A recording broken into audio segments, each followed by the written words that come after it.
Bonjour à Bonjour. tous. Bonjour à tous. Je suis ravie de vous rencontrer ce matin. Donc, je suis Élodie Marchat, la directrice de l'Institut 410. Nous sommes aujourd'hui à peu près 150 de connectés. Donc, je suis ravie de vous avoir parmi nous. Vous êtes à peu près 80% de l'assurance maladie, donc bienvenue à tous. Bienvenue aussi à l'ensemble de nos collaborateurs qui ont contribué à réaliser ce 5e webinaire. Donc, je me permets de faire une petite introduction avant de présenter l'ensemble de nos collaborateurs qui ont travaillé sur ce webinaire pour vous. Donc, je vous rappelle que nous avons depuis mai 2022 lancé des webinaires RH qui sont dédiés à des thématiques particulières. La première qu'on avait lancée comme thématique, c'était la responsabilité sociale de l'entreprise. Donc, effectivement, qui fait un peu écho à notre webinaire aujourd'hui sur la sobriété énergétique. Le deuxième que nous avions lancé au mois de juin, il s'agissait de la QVT. Donc pareil, on est un peu dans la même ambiance et très important, sujet très important concernant aujourd'hui la responsabilité sociale des entreprises en termes de responsabilité environnementale et sociétale, et en particulier pour la sécurité sociale. Le troisième webinaire que nous avions fait en septembre 2022 concernait le co-développement. Et le quatrième, en octobre, sur le diffusing. Donc, on se retrouve aujourd'hui. Je suis ravie d'introduire ce webinaire et donc de passer la parole à mes collaborateurs qui sont aujourd'hui mobilisés. Donc, nous avons les collaborateurs de l'Institut 410 que vous allez pouvoir entendre. Donc, Karine Ledru, qui est spécialisée sur effectivement toute la partie RSO, sobriété énergétique. J'ai le plaisir aussi d'accueillir mes collaborateurs qui travaillent sur le webinaire, donc Sabrina Andrevon, Sylvain Brie, qui ont organisé le webinaire pour vous, et puis nos deux collègues qui sont avec nous aujourd'hui, que je remercie, de la CEPAM des Deux-Sèvres, Grégory Connac et Yannick Plantiveau, qui sont avec nous pour effectivement témoigner d'une expérience réussie à la CEPAM des Deux-Sèvres. Donc, merci à vous, Grégory et Yannick. Donc, ce webinaire sera enregistré, comme d'habitude. Vous pourrez donc l'entendre aussi en replay. Donc, c'est très important, effectivement, pour vous de pouvoir le diffuser aussi. Il sera sur les réseaux sociaux, comme d'habitude. Merci aussi aux collègues, d'ailleurs, d'avoir accepté qu'il soit sur les réseaux sociaux. Yannick et Grégory, je vous remercie. Et il y a un fil de conversation, comme d'habitude. Donc, n'hésitez pas que ça soit un peu interactif. Donc, on est à peu près sur 1 heure de webinaire. Pour un peu une interactivité, n'hésitez pas à poser les questions dans le fil de conversation et on essaiera de vous y répondre au fil de l'eau. Et nos intervenants sont là pour ça. Voilà, sans plus tarder, je passe la parole aux collègues qui vont donc organiser la suite. Donc, merci à vous tous et en tout cas, bon webinaire.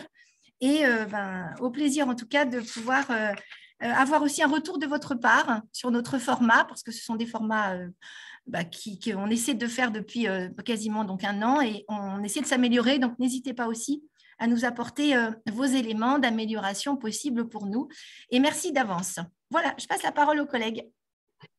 Merci Élodie. Bonjour à tous et merci d'être présents pour ce webinaire donc, sur la sobriété énergétique. Effectivement, vous êtes plus de 150 de la France entière et j'ai même vu une collègue des DOM de Guadeloupe. Donc, bravo parce qu'avec le décalage horaire, c'est une belle motivation. Donc, je suis Karine Ledru, donc consultante formatrice RH et pilote du dispositif RSO. Et donc, je vais laisser nos deux collègues de la CEPAM des Deux-Sèvres se présenter et avant de démarrer le webinaire. Oui, bonjour à tous. Donc, moi, je suis Yannick Plantiveau, responsable adjoint du service achat immobilier, donc à la Caisse des Deux-Sèvres. Je travaille dans ce service depuis 15 ans. En fait, j'ai toujours travaillé dans ce service. Et donc, c'est un service qui me positionne de fait au cœur des enjeux RSO, environnementaux et économiques essentiellement. Dont on s'occupe au quotidien et dont on a la charge avec mon responsable et puis avec toute l'équipe après en dessous. Je pense que c'est ce qui a amené notre directrice à me missionner sur ce projet puisqu'on est vraiment au cœur de la thématique et donc sur l'atteinte de nos objectifs en termes de sobriété avec Grégory. Et Grégory Connac, du coup, je suis responsable stratégique en charge de l'appui aux stratégies RH et RSO, donc sur le plan plutôt, on va dire, sociétal de la RSO, avec la dimension humaine. Du coup, le champ de la RSO que j'ai repris depuis quelques mois déjà, et du coup, cette mission qui nous occupe beaucoup sur le projet de sobriété énergétique avec Yannick. Voilà. Merci à tous les deux. Alors, au menu aujourd'hui, donc, je vais vous faire un bref rappel sur le contexte de la sobriété énergétique. Et ensuite, nous allons vous donner une information en avant-première concernant un nouveau module sur la sobriété énergétique mis en place avec Lucans. Ensuite, je laisserai… aujourd'hui, hein. Il y a du teasing, Karine, aujourd'hui. Oui, il y a du teasing. Oui.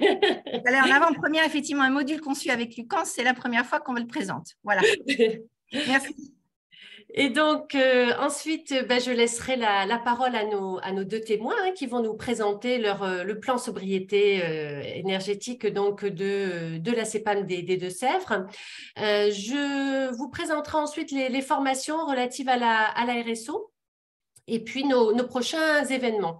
Alors, durant tout le webinaire, vous pouvez poser vos questions par le biais du chat et Sabrina va en fait compiler toutes ces questions auxquelles nous répondrons à l'issue du témoignage.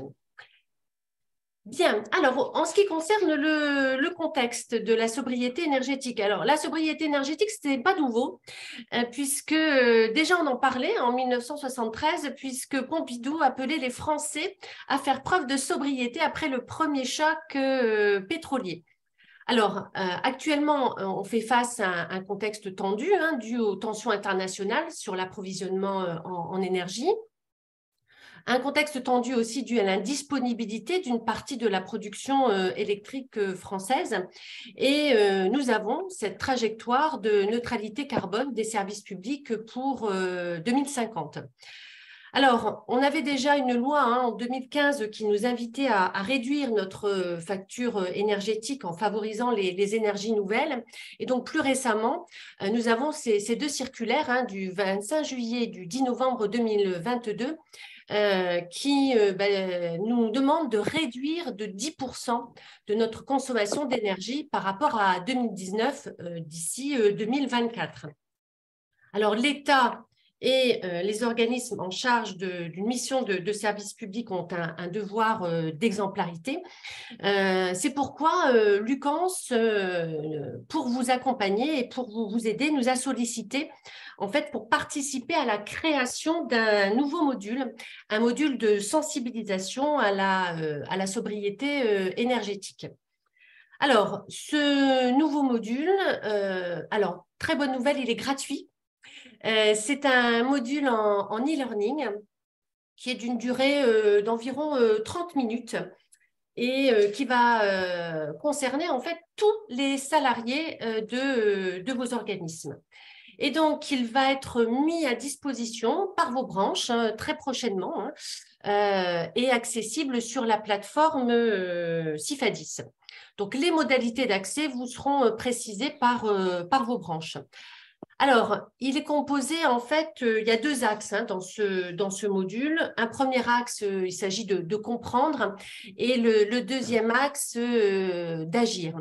Alors, vous voyez sur l'écran, en fait, les 5 objectifs pédagogiques de ce module. Donc, tout d'abord, il y a l'identification des enjeux de la sobriété énergétique à travers la question de l'énergie. Ensuite, il y a toute une partie sur les concepts de sobriété et de transition énergétique à la sécurité sociale. Ensuite, il y a l'identification des freins à la mise en place d'actions de sobriété énergétique au sein de son environnement de travail. Et puis ensuite, il y a l'évaluation de son engagement en matière de sobriété énergétique et la mise en place d'actions concrètes de sobriété.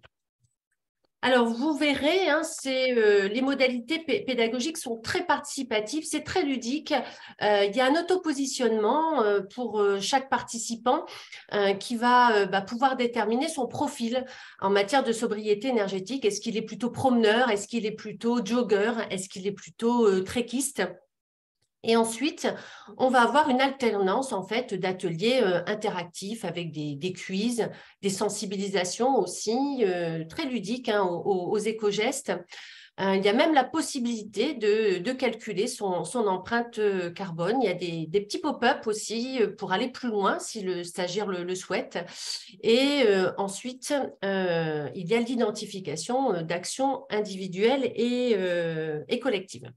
Alors, je reviendrai en fin de webinaire sur ce module et les autres formations en matière de RSO. Mais maintenant, je vais laisser la parole à nos deux témoins, donc à Grégory Connac et Yannick Plantiveau, donc, qui vont nous présenter en fait leur démarche en matière de sobriété énergétique. Et avant peut-être d'entrer dans le vif du sujet, est-ce que vous pouvez nous présenter tout d'abord la CEPAM des Deux-Sèvres? Tout à fait. Donc, on est sur un bâtiment voilà, qui est relativement récent. Vous avez toutes les données qui s'affichent là. Ce qui est intéressant peut-être de noter, c'est donc justement que notre bâtiment est relativement récent. Il date de 2011. Et puis, nous sommes sur un site unique. Ça nous amène quand même certains atouts. Déjà, le fait que le bâtiment soit récent, on a un niveau de performance globale énergétique qui est plutôt correct.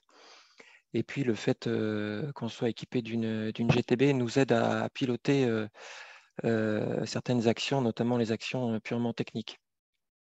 Le fait qu'on soit sur un site unique, évidemment, c'est un atout parce que ça permet de centraliser les actions, centraliser les résultats avec, a priori, une efficacité meilleure par rapport à des organismes qui seraient sur des sites, sur des multisites et notamment avec de l'éloignement géographique qui n'est pas forcément toujours évident. Autre donnée intéressante, le fait que nous hébergions une CARSAT, le LSM, l'échelon local, et puis également un centre d'examen de santé. Évidemment, ces organismes-là sont emmenés avec nous dans le projet, puisque c'est un projet que l'on a voulu dès le début le plus inclusif possible. Et donc, l'idée, c'est vraiment d'emmener tout le monde. Donc, on travaille en lien étroit avec ses partenaires proches. D'accord, très bien. Donc, un site unique et un site aussi qui héberge des partenaires que vous embarquez aussi dans votre politique de sobriété énergétique. Bien, alors, si on en arrive à votre démarche maintenant, mais justement, quelle a été votre démarche? Quand l'avez-vous mis en place? Voilà, est-ce que vous pouvez nous expliquer la genèse finalement de cette démarche? Oui, merci Karine. Du coup, le projet a été lancé en octobre 2022. Du coup, on a eu la chance d'avoir un projet directement qui a été porté par notre direction, qui nous a missionné sur ce champ-là et formalisé une lettre de mission, voilà, avec qui devait aboutir à échéance décembre 2022, donc sur un délai très court, à la construction d'un plan d'action sur la sobriété énergétique. Du coup, on a, comme Yannick le précisait précédemment, on l'a vu de manière très inclusive directement. Il fallait que ce projet soit participatif. Donc, on a lancé un appel à volontariat. Cet appel à volontariat qu'on a voulu le plus, on va dire, hétérogène possible par rapport au profil qu'on allait avoir, qui allait composer notre groupe projet. Donc, on a eu 13 volontaires qui se sont proposés, qui sont relativement représentatifs de la population de l'organisme, avec des techniciens, des cadres managers, des cadres fonctionnels, les fonctions support, les fonctions de production, mais également les services hébergés qu'on a directement invités dans le groupe de travail également. Voilà à peu près sur cet aspect-là. D'accord, donc lancement déjà en octobre 2022 avec voilà, une démarche déjà portée par la direction et un appel au volontariat qui vous a permis finalement de recueillir des personnes de tous les services et d'avoir une représentativité forte en fait au sein des groupes de travail. Très bien. Alors, je vois aussi que vous avez une identité graphique propre, énergétique, avec le jeu de mots sur l'adjectif énergétique. Est-ce que vous pouvez nous en dire plus? Pourquoi ce choix? On a essayé du coup, Yannick a travaillé avec notre service communication sur la création d'une identité graphique propre pour justement, du coup, mettre en avant, du coup, ce projet, cette identité, rappeler systématiquement la nécessité. On souhaitait sortir un petit peu du cadre, enfin, de la charte graphique institutionnelle et de branche pour, du coup, un projet qui dépasse largement nos enjeux métiers, on va dire. Donc, on a créé ça, énergétique, décomposé en 2 mots comme ça. Ce format court rappelle très vite le sujet sur lequel on travaille, l'énergie qu'on a souhaité faire apparaître dans le projet tel qu'on le faisait vivre. Et puis après, avec des pictogrammes qui étaient très représentatifs de ce que ça impliquait derrière, les économies d'énergie, les idées, l'aspect ressources également, parce qu'on allait au-delà de l'aspect simplement consommation d'énergie. On a abordé le champ sur l'ensemble des ressources, on va dire. D'accord, très bien, merci. Alors, justement, au niveau de cette démarche participative, est-ce que vous pouvez nous en dire plus sur voilà, sur le comment? Voilà, vous avez constitué un groupe projet avec ces 13 volontaires. Et donc, comment voilà, vous avez organisé ensuite les ateliers? Du coup, voilà, suite à cet appel à volontariat, on n'a pas fait de tri du tout dans les propos, dans les volontaires qu'on a eus, hein. On a pris tout le groupe. On a eu la chance d'avoir un nombre restreint, sinon on aurait envisagé un autre format pour impliquer le plus de monde possible. L'idée, c'était vraiment de couvrir le maximum de population de notre organisme. Donc sur l'aspect méthodologie, on a fait appel du coup pour travailler à nos facilitateurs. Donc on a la chance d'avoir 2 facilitateurs dans l'organisme pour travailler sur un groupe projet voilà, qui s'est réuni à l'occasion de 3 demi-journées sous format brainwriting. Donc on a travaillé ensemble sur réfléchir à des idées de consommation, de réduction de nos consommations d'énergie. Donc l'idée, c'était d'aborder, de passer en revue l'ensemble de nos postes de consommation qu'on a listés au préalable. On va vous les présenter par la suite un petit peu. Et du coup, d'aborder sur chacun des postes de consommation les 4 énergies qui étaient ciblées, à savoir le gaz, l'électricité et le carburant. Et on a élargi ça à la ressource qui est l'eau et qui nous semblait être inévitable voilà, sur le champ là. À partir de ça, on a vraiment envisagé la réflexion au sens le plus large possible en envisageant de manière tout le champ des possibles. C'est-à-dire qu'on n'a pas du tout restreint avec des contraintes particulières. Nous, on ferait un filtre a posteriori sur qu'est-ce qui est réalisable, qu'est-ce qui ne l'est pas. Mais dans un premier temps, l'idée, c'était de ne pas brider notre groupe de travail sur les idées qu'ils allaient proposer. On a ensuite classé les actions qui étaient proposées en fonction du degré d'implication du personnel qu'elles nécessitent. Soit c'est des actions qui ont juste à être communiquées à titre d'information, soit c'est des actions qui engendraient un changement de comportement de notre population et de nos agents. Voilà, donc en fait, ce que vous voyez à l'écran maintenant, c'est ce qui a été, dès le début des ateliers, mis à la connaissance des membres du groupe. L'idée, c'était vraiment de mener les ateliers en un temps assez rapide pour pouvoir rapidement aboutir sur un premier plan d'action. Et puis surtout parce qu'on ne pouvait pas solliciter nos collègues sur un temps trop long. Donc, dès le début des ateliers, on leur a affiché clairement les postes de consommation du bâtiment. Donc, je ne pense pas que ce soit nécessaire de les commenter plus que ça doit être à peu près les mêmes dans tous les organismes. L'eau n'y était pas a priori parce que c'est vraiment le groupe de lui-même qui a décidé d'inclure l'eau dans le périmètre des réflexions. Et je pense qu'il a très bien fait. Nous, on a suivi évidemment, puisqu'on voit que l'eau commence, les restrictions en matière d'eau commencent à bouger au niveau gouvernemental. Donc, on ne va pas tarder à en entendre parler, ce qui est très bien. Du coup, pour une fois, on sera en avance. Donc, on leur a présenté les postes de consommation.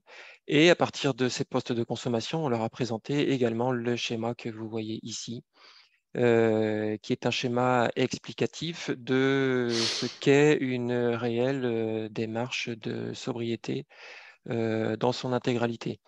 L'idée, c'était donc, dans le cadre de ces ateliers, de voir pour tous les postes de consommation, en les prenant un par un, quels étaient les différents niveaux d'action possibles. Donc, on leur a préparé ce schéma vraiment pour qu'ils puissent ouvrir leur réflexion au maximum et comprendre que voilà, rechercher de la sobriété, c'est agir sur ces 4 niveaux d'action possibles. Donc, commencer par réfléchir sur la partie dimensionnement.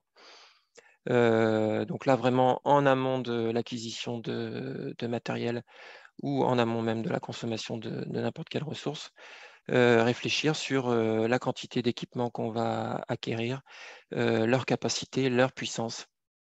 C'est un premier élément important puisqu'une fois que l'acquisition est faite, on ne peut pas agir dessus. Ensuite, évidemment, il y a la partie exploitation et usage. Donc là, évidemment, on va être sur le comportement des occupants, d'où l'intérêt d'avoir une démarche qui soit la plus participative, la plus inclusive possible. Mais on va agir sur des questions d'entretien préventif pour essayer de prolonger la durée de vie des appareils, etc. Il y a également donc la mutualisation, puisque mutualiser et optimiser nos ratios de mètres carrés, c'est également un moyen d'obtenir de la sobriété, sans réduire nos consommations, mais simplement en augmentant le nombre de personnes bénéficiaires à consommation identique. Et puis enfin, la partie plus technique sur les améliorations bâtiments qu'on peut apporter. Voilà, ce schéma, on voulait absolument le présenter au groupe parce que on voulait un petit peu casser les idées reçues de ceux qui pouvaient penser a priori que la sobriété, ce n'était que agir sur le confort de l'occupant et pour la faire courte, baisser le chauffage. Non, ce n'est pas que ça et la démarche est bien plus globale que ça. Et il y a d'autres manières d'agir qui, elles, ne sont pas contraignantes ni restrictives. Et plus on ira vers ce genre d'action-là, et moins on aura nécessité d'agir sur le confort de l'occupant. D'accord, donc si je comprends bien, donc en fait, grâce à cette démarche, ça vous a permis aussi d'expliquer tout le champ finalement de la sobriété énergétique. Exactement, ouvrir la compréhension de chacun pour qu'après on puisse mener les ateliers en ayant vraiment tout ça à la connaissance de tout le monde. Et puis ensuite, ça a plutôt bien marché. Les idées, les propositions d'action sont venues assez facilement et dans un champ assez large. Ouais. Et finalement, vous avez fait le choix aussi d'une démarche très participative, hein, alors que les délais étaient contraints, hein, puisqu'on devait mettre en place très rapidement des plans de sobriété énergétique dans nos organismes. Cela dit, voilà, ça ne vous a pas rebuté. Vous avez finalement choisi une démarche participative. Parce que c'est vrai que la tentation, elle peut être grande de dire, bah voilà, comme on est dans un univers, enfin avec des délais contraints, on va prendre les décisions et puis après on va se mettre en ordre de marche. Mais finalement, vous avez pris le temps Oui, de oui. consulter On les voulait, salariés. on voulait surtout pas faire ça. Notre directrice le souhaitait pas non plus. Ouais. Comme on est parti sur un appel à volontariat dans lequel on avait directement affiché quels seraient les créneaux des ateliers, on avait directement affiché qu'il nous fallait aboutir sur des premiers résultats dans un délai de 3 semaines, 1 mois. Ça n'a pas empêché les volontaires de venir. Ils se sont libérés, ils ont joué le jeu. Et puis, avec l'aide de nos facilitateurs, on a pu aussi avoir des méthodes efficaces pour obtenir des propositions assez variées et des résultats assez riches. Oui, vous êtes appuyé sur ces facilitateurs et puis finalement, Ouais. très rapidement, sur une durée assez courte, finalement, vous avez pu mettre en place cette démarche et avoir des résultats. Alors, avant de passer peut-être aux résultats, peut-être parler aussi de la communication autour de cette démarche parce que quand on conduit un projet, hein, on sait que la communication est essentielle. Alors, comment vous l'avez organisée justement, cette communication?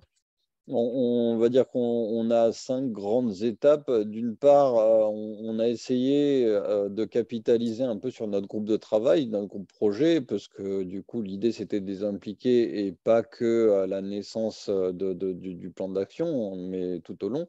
Donc, on a créé un groupe sous notre réseau social d'entreprise, du coup, sous LIAM, le réseau social de l'assurance maladie, avec l'ensemble des participants au projet, du coup, pour échanger avec nos volontaires qui sont pour nous de vrais ambassadeurs de la démarche, et puis les interroger aussi sur des fois des petites questions très opérationnelles qu'on peut se poser en cours de mise en œuvre, avoir leur avis et puis les impliquer tout au long de cette démarche. On a ensuite eu une avancée qui a été relativement rythmée au fil des présentations en comité de direction d'abord, pour présenter le projet tel qu'on l'avait construit, le plan d'action tel qu'il en était sorti, et comment on allait envisager la suite.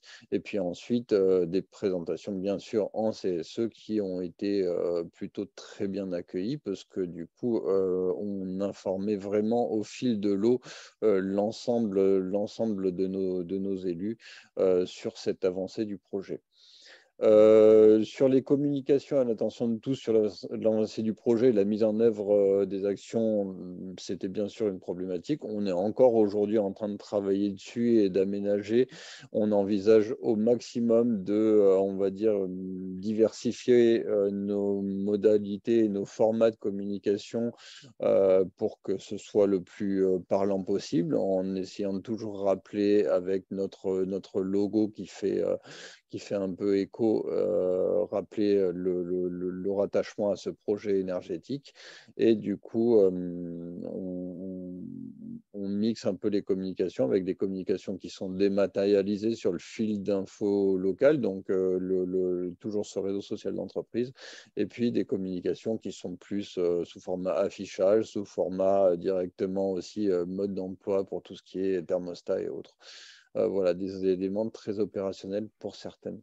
On a mixé ça également avec des sessions d'information ouvertes à tous sur le projet. Donc, c'est des formats qu'on appelle, nous, localement, 30 minutes pour comprendre. L'idée, c'était à qui le veut, donc ouvrir les sessions. Les agents avaient la possibilité de s'inscrire et de venir sur leur temps de travail. On faisait ça entre midi et 2, 30 minutes, de 13h30 à 14h généralement. Une petite session dans laquelle on présentait des éléments très conceptuels sur la sobriété énergétique. L'idée, c'était un peu de démystifier, et comme Yannick l'a précisé précédemment, de dire que la sobriété n'était pas qu'une question de contrainte, bien au contraire. Qu'on avait aussi des éléments et des enjeux à faire valoir dans ce projet. Et du coup, et de mixer ça avec des éléments très opérationnels sur comment on a travaillé avec le groupe de travail et quelles actions ont été retenues, quelles pistes sont encore à l'étude. Voilà, tenir informé donc ça, on a eu 3 sessions qu'on a envisagées de manière d'abord en présentiel pour avoir un peu d'échange, et puis qu'on a rendu hybride sur le dernier format. Et puis enfin, les informations et communications pour accompagner la mise en œuvre du projet.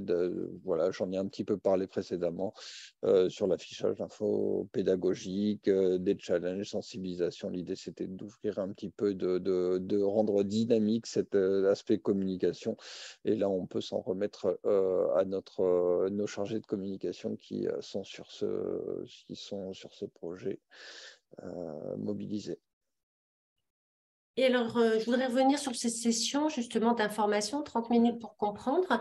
Il y avait combien de participants à peu près par session? On a eu du coup 3 sessions sur lesquelles on a pu rassembler, on va dire, une petite vingtaine sur chacune des sessions, une petite vingtaine de collaborateurs de l'organisme, pareil, de tout champ. L'idée, c'était que ce ne soit pas une contrainte pour l'activité, que ça ne freine pas l'activité. Donc, l'envisager plutôt sur le temps de la pause déjeuner et puis juste en informer les managers des agents qui étaient concernés, qu'ils soient informés du fait que l'agent serait en 30 minutes pour comprendre. Et puis après, du coup, ça a plutôt, voilà, on a eu à peu près nos salles remplies à chaque session. D'accord. Et toujours sur la communication, vous parlez de l'information régulière au sein des instances représentatives du personnel. Il y a eu des implications des IRP autrement que dans ces instances ou voilà, ou des réactions peut-être des IRP. Vous disiez qu'il y avait un accueil quand même assez favorable. Oui, on a eu un accueil très favorable parce que voilà l'idée. Et puis aujourd'hui, c'est pas une problématique qui fait débat à partir du moment où on a vraiment présenté l'objectif du projet. On l'a envisagé de manière participative dès le début. Donc, les IRP avaient la possibilité de s'inscrire dans le groupe. Donc, ça, c'était vraiment quelque chose qui était tout à fait ouvert et voilà, sur leur casquette d'élu ou sur leur casquette professionnelle. Donc, il n'y avait pas de problème par rapport à ça et pas de distinction. Et comme c'est un sujet extra, on va dire extra professionnel aujourd'hui, qui touche tout le monde, même personnellement, du coup, il n'y a pas eu de débat et pas eu de problématique sur l'acceptation du projet et la façon dont on l'a amené. D'accord. Bien, alors justement, qu'est-ce que ça a donné en fait? Combien d'actions donc et voilà comment vous avez pu finalement ensuite mettre en place ces actions? Qu'est-ce que ça a donné en fait? Eh Dites-nous. bien, on a été très satisfaits par le rendu des ateliers. Nos collaborateurs, nos collègues du groupe ont été très prolifiques. 200 actions ont été proposées. Alors évidemment, dans ces 200 actions, il y a à boire et à manger. Il y a des excellentes idées qu'on n'avait pas eues a priori. Il y en a d'autres qui n'ont pas été retenues parce qu'elles étaient soit il s'est avéré que à l'étude, elles étaient inefficaces, redondantes ou voire inapplicables.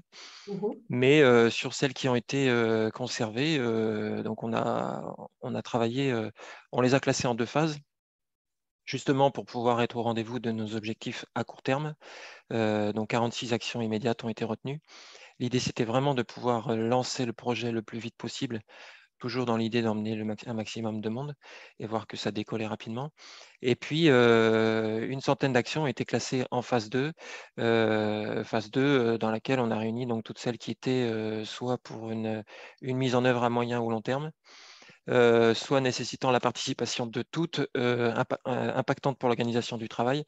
Bref, celles pour lesquelles il allait falloir définir une méthode, une planification et puis voir comment est-ce qu'on allait pouvoir vraiment faire évoluer les habitudes de chacun. Donc, on est vraiment sur des actions plus complexes à mettre en œuvre avec une communication qui va avoir toute son importance, etc. Et puis, on avait aussi installé des boîtes à idées dans le bâtiment qui nous ont permis encore de recueillir quelques propositions supplémentaires. D'accord. Et alors, par rapport aux actions qui n'ont pas été retenues, qui est-ce qui a décidé de ne pas les retenir? Est-ce que c'est le Alors, il y a groupe? eu, C'est oui, vous? c'est nous, ouais, c'est Grégory et moi-même. En fait, quand on a recueilli toutes les actions qui avaient été proposées, on a fait une première analyse à notre niveau, mais en faisant confirmer par des experts, des collègues internes sur la partie faisabilité technique, sur la partie immobilier notamment, informatique parfois. L'idée, c'était de ne pas perdre du temps sur des actions qui s'avéraient la plupart du temps inefficaces. Elles auraient pu être intéressantes, mais s'il n'y a aucune efficacité énergétique à la clé, voilà, c'est pas la peine de perdre du temps là-dessus. Certaines aussi parfois se répétaient entre elles, ou alors il fallait en choisir une parmi plusieurs qui ne pouvaient pas être toutes appliquées. Voilà, donc ça a été un premier filtre qui a été fait à notre niveau. Et ensuite, il y a eu une deuxième analyse, un deuxième niveau d'analyse pour les actions de la phase 2. C'est ce qu'on va voir après. Une analyse là, voilà, plus technique. Grégory, si tu veux Ouais, expliquer. du coup, sur cette phase 2, donc les actions qui étaient sur on va dire, une mise en œuvre à plus moyen terme, plus longue échéance, on va dire. Donc, on a envisagé plutôt l'étude sous une analyse multicritère. Donc, on a essayé de croiser tant les aspects contraintes que l'action pouvait engendrer. Donc, sous trois dimensions, le coût, la contrainte sociale, la contrainte technique, et d'autre part, contrebalancer ça avec le niveau d'efficacité de l'action. Donc là, l'idée, c'était bien sûr de prioriser, d'avoir quelque chose qui soit le plus objectif possible. Bien sûr, c'était pas, on a fait ça avec les moyens et l'information qu'on avait sur chacune des actions, qu'on a essayé de creuser au maximum. Mais sur les aspects coûts, en fait, ce qu'on a fait sur les trois contraintes, on les a catégorisées et les noté sur une échelle de 0 à 4. On va dire de 0 au moins contraignant à 4 plus contraignant ou plus coûteux, avec une efficacité du coup qui nous donnait un score négatif de 0 à moins 4 plutôt, et du coup et une efficacité qui était scorée de 0 à 8 quant à elle, pour justement contrebalancer sur les aspects contraintes. Du coup, à l'issue en fait de l'analyse, on a retenu uniquement les actions qui avaient un score nul ou positif, et qu'on a réparti, donc 51 actions retenues, et qu'on a réparti sur 8 thématiques qui correspondent à des champs d'action, on va dire. Le restaurant d'entreprise, par exemple. Restaurant d'entreprise aujourd'hui dans lequel on n'a plus d'opérateurs de restauration qui officient, donc qui était plutôt un lieu pour la pause déjeuner des agents, donc qui est un bâtiment totalement à part et sur lequel, voilà, qui engendre quand même un coût en matière de consommation énergétique.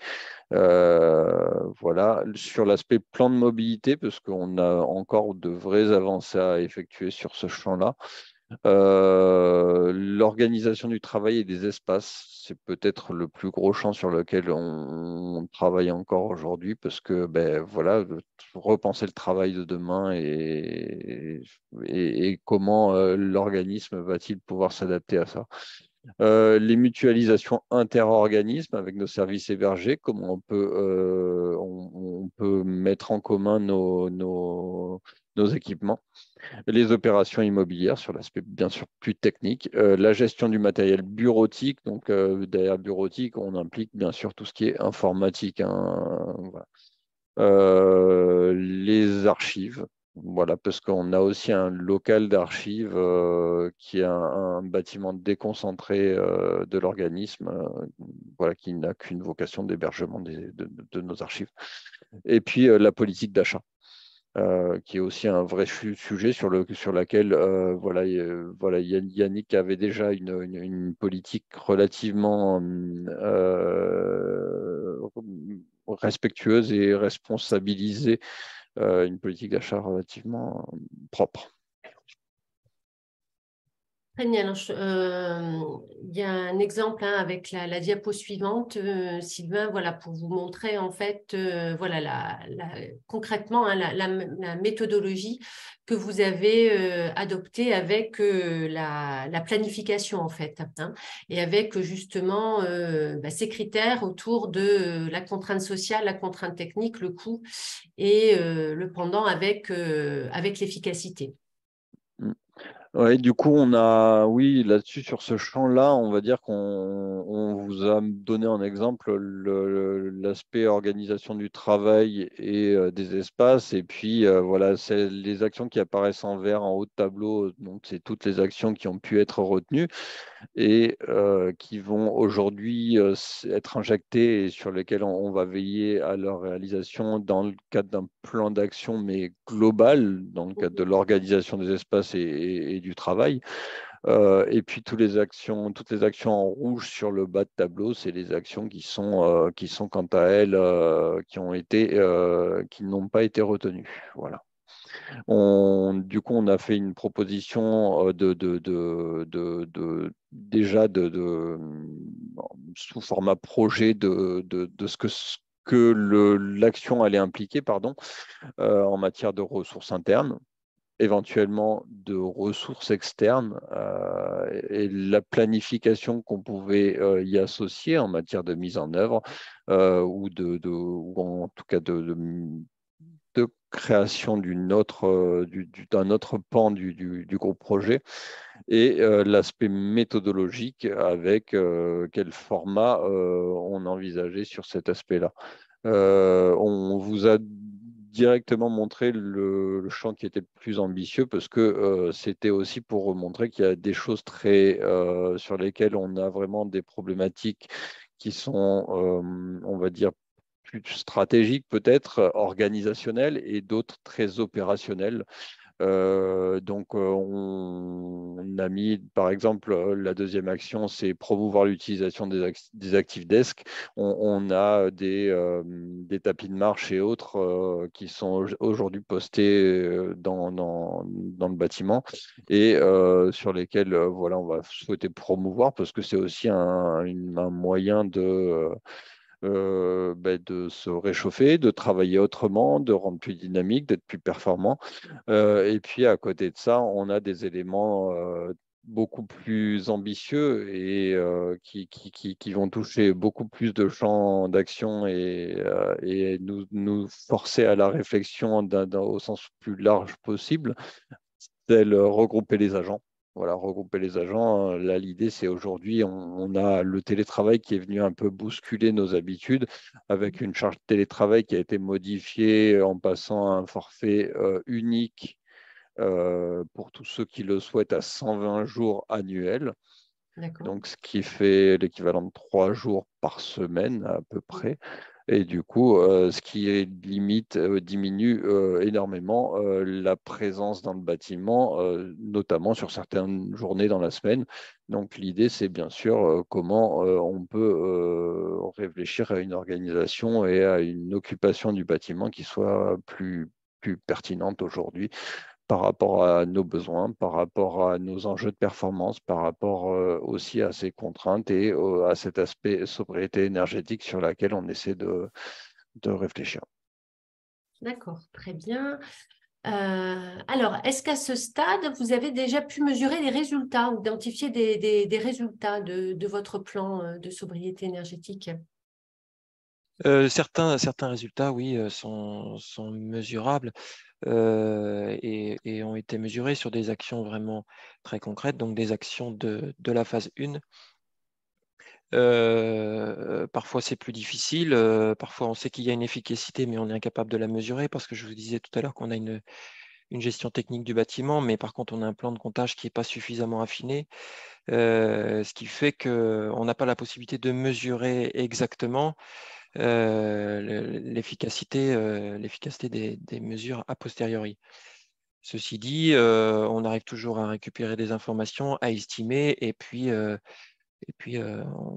peut calculer certaines choses. Par exemple, il y a un ascenseur qui a été mis à l'arrêt, et puis on a trouvé le moyen de bloquer nos photocopieurs, de mettre en place une extinction automatique de nos photocopieurs.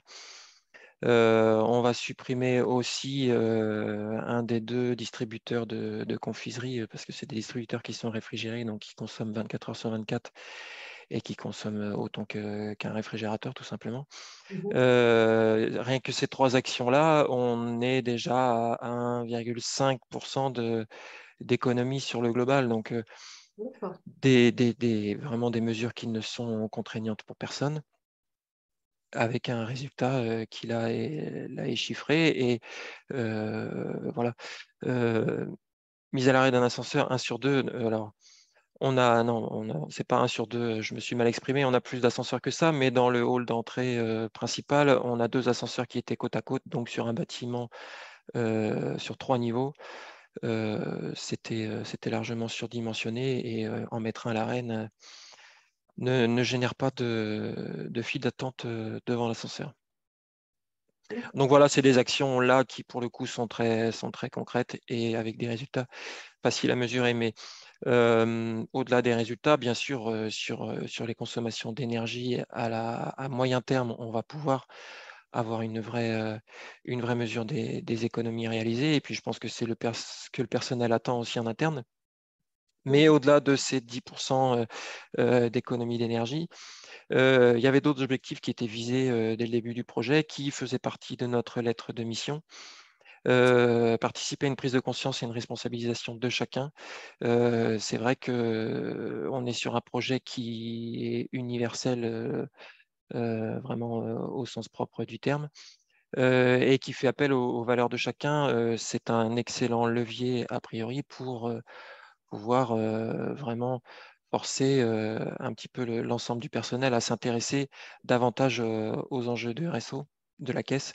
Et puis, un autre objectif également, c'était essayer de renouer du lien, enfin, c'est essayer de renouer du lien, essayer un petit peu de reconstruire ce qu'a pu déconstruire la crise sanitaire, l'éloignement, le confinement, et puis encore aujourd'hui, le télétravail. C'est vrai que les collaborateurs se côtoient de moins en moins. Voilà, faire appel aux valeurs de chacun et puis lancer un projet participatif, inclusif, fédérateur comme celui-ci Donc finalement, doit nous permettre vraiment de ressouder un petit peu tout le monde, relancer un petit peu, faire renaître le sentiment d'appartenance. Donc finalement, voilà, si je comprends bien, vous avez alors utilisé entre guillemets, hein, mais la sobriété énergétique pour retravailler sur le collectif de travail qui avait été malmené Oui, avec tout la à crise fait. sanitaire, les déconfinements, le télétravail qui est venu bousculer en fait les repères et le collectif dans les organismes. Donc Tout à fait. Et puis cet objectif de 2024 n'est pas une fin en soi. L'idée, c'est de lancer quelque chose et puis le faire perdurer, l'alimenter et continuer de faire en sorte que les collaborateurs s'y intéressent et aient envie de s'investir dans ce qui est en fait un plan d'amélioration continue, quoi. Mhm. Très bien. Merci beaucoup pour ce témoignage vraiment très, très riche. Alors, je sais qu'il y a beaucoup de questions. Je vais vous laisser encore quelques instants pour poser vos questions et après, Sabrina va nous les transmettre. Juste pour faire un point sur nos formations RSO. Donc, nous avons plusieurs modules. Alors, on a 2 modules sur notre catalogue. C'est un module d'e-learning, d'acculturation, alors là, à la responsabilité sociétale des organisations pour tous les salariés de la sécurité sociale, et un module en présentiel à destination des animateurs de la démarche RSO. Et donc, ce nouveau module autour de la sobriété énergétique qui va voir le jour dans les jours qui viennent. Alors, peut-être de façon plus précise, vous rappeler le module d'e-learning sur la RSO. Donc, diapo suivante, s'il te plaît, Sylvain. Donc, c'est un module en fait d'une heure 30 autour de 6 objectifs pédagogiques. Et là, c'est vraiment pour acculturer tous les salariés en fait à la RSO, à la sécurité sociale, donc autour de notre référentiel RSO. Et donc, il y a pareil une progression qui est guidée avec des ateliers interactifs et très ludiques. Ensuite, nous avons donc une formation en présentiel pour les animateurs RSO. Alors, quelques petites nouveautés en 2023. Elle a changé de nom. Hein. Avant, elle s'appelait chef de projet RSO. Maintenant, c'est animer la RSO, tout simplement parce que elle concerne pas seulement les chefs de projet RSO, mais toutes les personnes en charge d'animer la RSO dans les organismes. Donc, on travaille beaucoup sur les méthodes participatives, justement, pour fédérer, impliquer les salariés. On expérimente aussi le brainwriting dont vous avez parlé, Grégory et Yannick. Et il y a un témoignage institutionnel à chaque fois qui permet effectivement d'illustrer ce qui peut se passer en organisme. À chaque fois, c'est un témoin d'une branche différente. Et nouveauté cette année, c'est-à-dire que l'année dernière, toute cette formation a été déployée à Paris. Et maintenant, en fait, on va vous proposer des sessions en région. Hein. Notamment, il y a une session à Toulouse en mars et une session à Marseille en mai, mais vous verrez tout ça sur notre catalogue. Et enfin, donc, notre nouveau module, donc, voilà, mis en place également avec Lucans. Hein. Et donc, comme je vous le disais tout à l'heure, Lucans nous a sollicité pour participer à la création de ce module donc, qui va être en ligne et qui va être mis en ligne par vos branches. Donc, il va y avoir toute une campagne de communication dès la semaine prochaine hein, où vous allez être informés des modalités d'accès, des dates aussi de mise en ligne qui vont arriver dans les jours qui viennent, mais qui vont être différentes suivant les branches. Et donc, voilà, un module très pratico-pratique, 30 minutes aussi. Hein, vous étiez 30 minutes pour comprendre. Là, c'est 30 minutes autour de la sobriété énergétique et c'est gratuit. Voilà, alors on va passer maintenant aux questions. Sabrina, est-ce que tu peux nous faire un tour d'horizon, nous indiquer les questions posées par tous nos participants? Oui, oui, oui. Alors, donc, au niveau des questions, je vous prie de m'excuser par avance si j'ai relevé des questions auxquelles vous avez déjà répondu, hein, parce que c'est vrai que parfois, il y a eu pas mal de questions. Alors, la première sur donc, le module de e-learning. Sur les dates de sortie de ce module, donc là, si je comprends bien, vous y avez répondu dans la dernière partie. Oui. Et une question, donc toujours pareil, sur cette partie sur les modules de formation. Est-ce que la formation aborde les objectifs au-delà de 2023-2024 ? Alors, c'est vraiment un module de sensibilisation sur la sobriété énergétique et voilà, pour montrer que l'action s'inscrit dans le temps. Hein. Donc, effectivement, on a une actualité hein, en ce moment, mais voilà, c'est un module destiné à être utilisé aussi dans le temps parce que voilà, ce n'est pas que contextuel, la sobriété énergétique, mais c'est vraiment un changement de nos comportements. Et voilà, c'est un module effectivement qui pourra être pérennisé.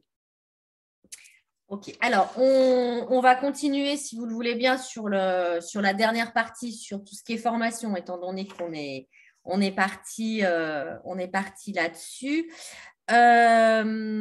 Donc, une question qui est posée pour savoir le nombre de jours au niveau de la formation pour les animateurs de la démarche au niveau de la RSO. Alors, c'est une formation de 2 jours en présentiel. Ok. Et une dernière question, la formation de 30 minutes. Donc, la personne demande pour bien comprendre, est-ce que cette formation est organisée en dehors du temps de travail, sur les pauses méridiennes? Et si c'est le cas, quelle est la raison? Alors, c'est une formation qui est mise à disposition en fait pour les organismes et chaque organisme décidera des modalités. Hein.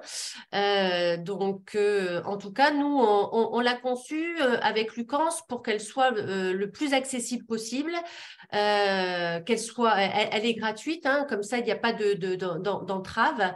Et après, je dirais que c'est la responsabilité de chaque organisme de prévoir les modalités. Je pense que cette question nous concerne en fait, Sabrina. C'est le 30 minutes pour comprendre. C'est ce qu'on a mis en place sur les sessions d'information. D'accord. Oui, comme c'est une question qui a été posée tout à la fin au moment du e-learning sur les 30 minutes. Effectivement, c'est 30 minutes pour comprendre. Donc, oui. Ouais, du coup, non, l'enjeu, c'était bien les sessions d'information étaient en inscription libre, donc sans validation managériale demandée et sur le temps de travail, pas en dehors.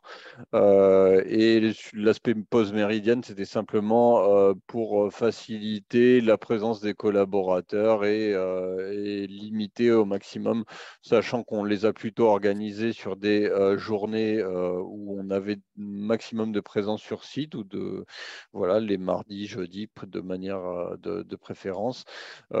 Du coup, on a fait sur la pause méridienne pour limiter le fait que, enfin, on va dire les imprévus ou les réunions qui pourraient limiter la présence de collaborateurs à ce type de session.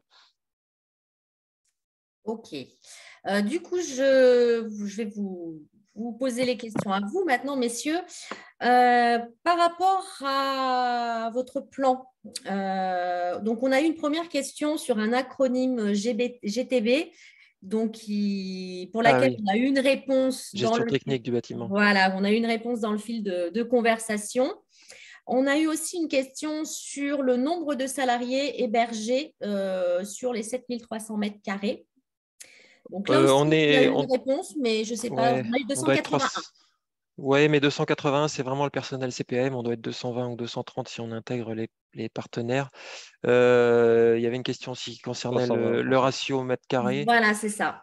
On doit être aux alentours de 15 mètres carrés agents actuellement.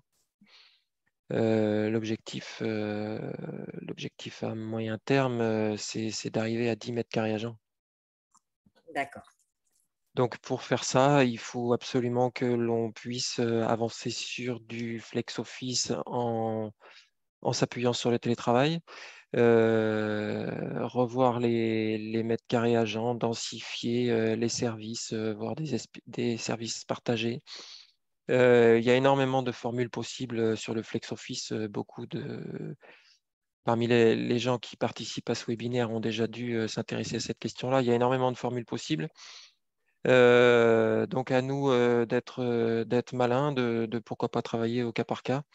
L'idée, c'est oui, dégager des mètres carrés pour, à moyen ou à long terme, pouvoir intégrer de nouveaux partenaires institutionnels ou hors institution dans le bâtiment. Très bien. Alors, au niveau de votre démarche participative, et plus particulièrement là, sur le poste tout ce qui est poste de consommation, on a une question sur le taux de télétravailleurs sur le site. Grégory, tu sais ça? Là, non, je n'ai pas réactualisé les données. Non, sur le taux de télétravailleurs, je ne peux pas donner l'information vraiment. On avait, si je me souviens bien, je crois sur la session, enfin en 2022, aux alentours de 180 télétravailleurs, je crois. Très bien. Ensuite, question qui concerne la communication de votre démarche. Le groupe LIAM dédié est-il ouvert à tous? Dans le groupe LIAM, c'est un groupe qui est réservé aux membres du groupe projet, donc c'est-à-dire ceux qui ont participé aux ateliers. Pour plusieurs raisons. Tout d'abord, ça nous permet de leur garantir la primeur des informations, des communications, de continuer de les associer et de les solliciter quand on a une nouvelle proposition d'action qui émerge, soit dans les boîtes à idées, pour leur demander leur accord. Tout simplement, ce groupe nous permet de les maintenir vraiment au cœur du sujet, de les maintenir mobilisés. L'idée, on ne vous le cache pas, de constituer un groupe projet dès le début, c'était vraiment de pouvoir en faire des ambassadeurs. On a la chance en plus qu'ils soient très représentatifs des différents secteurs et services de l'organisme. Donc, on essaie de s'appuyer sur eux pour qu'ils soient toujours au fait des informations, qu'ils puissent relayer dans leurs services, répondre aux interrogations qu'il peut y avoir dans les services et qui ne nous arrivent pas forcément à nous. Voilà, donc ce groupe-là nous permet de les garder vraiment mobilisés, quoi. Très bien. Toujours au niveau de la communication, est-ce que vous faites des retours sur les résultats mesurés, obtenus? Est-ce qu'il y a des indicateurs qui sont mis en place?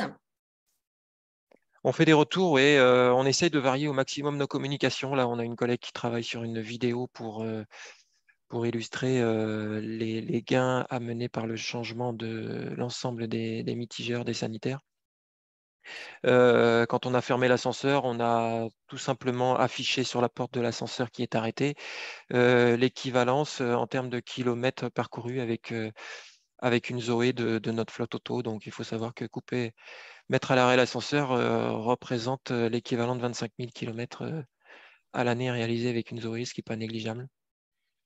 Voilà, on essaie de varier les communications. Bien sûr, le plus souvent, on communique sur l'IA, mais on essaie d'avoir des messages qui soient pédagogiques, ludiques, variés, pour ne pas lasser, évidemment. Et en complément sur notre réseau social d'entreprise, là, dans notre groupe Liam créé, dont on a parlé précédemment, là, on a mis à disposition le tableau de suivi des actions. Donc, le tableau de suivi des actions qui répertorie l'ensemble des actions, ce pourquoi une a été retenue, une autre non, et aussi les indicateurs de suivi ou les mesures d'économie réalisées suite à la mise en œuvre de l'action. Donc ça, c'est mis à disposition du groupe et bien sûr, c'est des choses qu'on sera amené à partager avec la direction et puis à échéance avec nos instances aussi représentatives du personnel. Bien, Sabrina, une dernière question parce qu'on arrive au terme. Alors, une dernière question, sachant qu'il y en avait beaucoup. Alors, il y a une question. Alors, on va passer sur les suites du projet.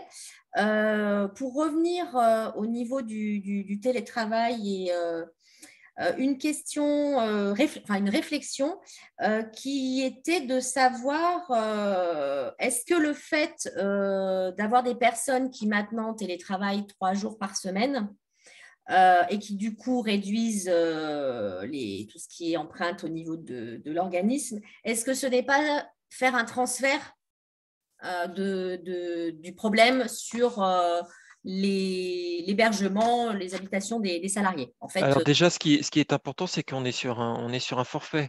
Le gros avantage, c'est que chacun est libre de faire ce qu'il veut. C'est-à-dire qu'on a un forfait de 220 jours que l'on utilise comme on veut, bien sûr, en accord avec le manager, mais ceux qui ne veulent pas télétravailler ne télétravaillent pas, et ceux qui veulent faire une journée, 2 jours par semaine font ce qu'ils veulent. Donc, ceux qui sont mal à l'aise avec ça, avec cette idée de dire, bah oui, on me fait travailler chez moi, comme ça je ne consomme pas d'énergie sur mon lieu de travail.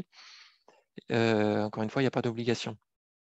Mais officiellement, cette réaction-là ne nous est pas remontée, ni en direct, ni par l'intermédiaire du CSE. En tout cas, moi, je ne l'avais pas entendu. Donc, il n'y a pas eu, voilà, la question, c'était, il n'y a pas eu de contestation sur un transfert de la consommation du salarié en télétravail. Non, et puis il y a certaines actions, même si bon, il y a une certaine porosité dans tout ça, il y a certaines actions, bien sûr, qui vont toucher aussi les salariés en télétravail. Les actions sur le champ bureautique, on en parlait, par défaut, on va toucher à comment on utilise son matériel informatique en télétravail, ces aspects-là, et quelles mesures de réduction de nos consommations d'énergie peuvent se présenter ou être employées. Et effectivement, il y a une prime télétravail qui est censée compenser ça. Et oui. Bien, alors merci effectivement pour toutes ces questions. On va maintenant passer à la conclusion de ce webinaire. Vous présenter nos prochains événements. Alors, c'était une de vos demandes. Donc, on va mettre en place un webinaire sur l'actualité juridique, droit du travail, qui sera animé par mon collègue juriste Arnaud Collin. Donc, on a répondu effectivement à votre attente qui avait été exprimée en fin d'année dernière. Et puis, on vous réserve de belles surprises, d'autres belles surprises pour 2023. Mais je crois que Élodie va nous en dire un peu plus. Voilà, donc je vais laisser Élodie Marchas vous présenter ce qu'on vous concocte pour 2023. Donc, effectivement, on aura la chance d'avoir effectivement Arnaud qui vous fera un panorama global des nouveautés du droit du travail. Donc, je vous incite vraiment à être là le 30 mars. Et puis, avant, nous avons la chance de mettre en place, en collaboration avec la CNSA, puisque nous travaillons avec la CNSA en étroit partenariat dans le cadre de notre convention d'objectivité de gestion qu'on a signée avec l'UCANS. Nous avons donc effectivement, nous sommes en pleine formation avec la CNSA de leurs équipes et de leurs organisations qui sont en train d'être complètement mises en place. Donc le 16 mars, à 16 h. Donc là aussi, vous aurez, c'est un teasing là encore. Donc en avant-première, donc on vous annonce que le 16 mars à 16 h jusqu'à 17h30, nous allons organiser notre webinaire avec la CNSA sur effectivement les enjeux de la 5e branche donc, et des témoignages de terrain sur le partenariat entre les caisses primaires et les conseils départementaux. Donc, je vous incite vraiment à participer à ce webinaire le 16 mars, puisqu'on aura le directeur adjoint de la CNSA qui sera présent et nos collègues de terrain. Et vous pourrez donc aussi poser toutes les questions importantes sur les enjeux de la 5e branche, les enjeux de la dépendance.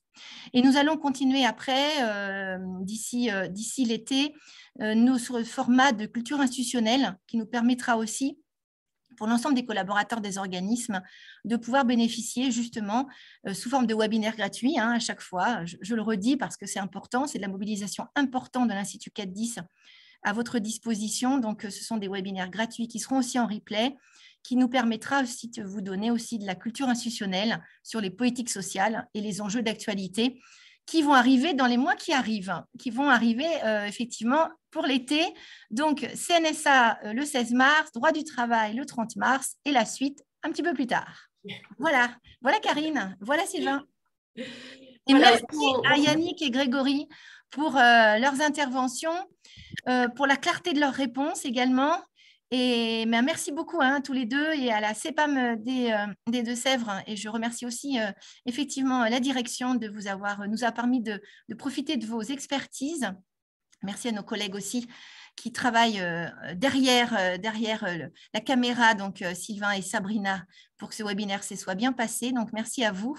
Et puis, on se retrouve le 16 mars pour nous, si je ne dis pas de bêtises, c'est Sylvain. C'est ça. Et merci aussi de prendre effectivement ces petites minutes pour notre évaluation, comme on l'a dit tout à l'heure, du webinaire. Donc, vous avez tout à disposition. Et n'hésitez pas à nous poser les questions. Et merci encore, à bientôt, le 16 mars. Merci à vous. Alors, une petite précision, peut-être c'est une question sur le canal de diffusion pour nos webinaires. J'allais vous demander de faire un rappel sur le canal de diffusion des webinaires.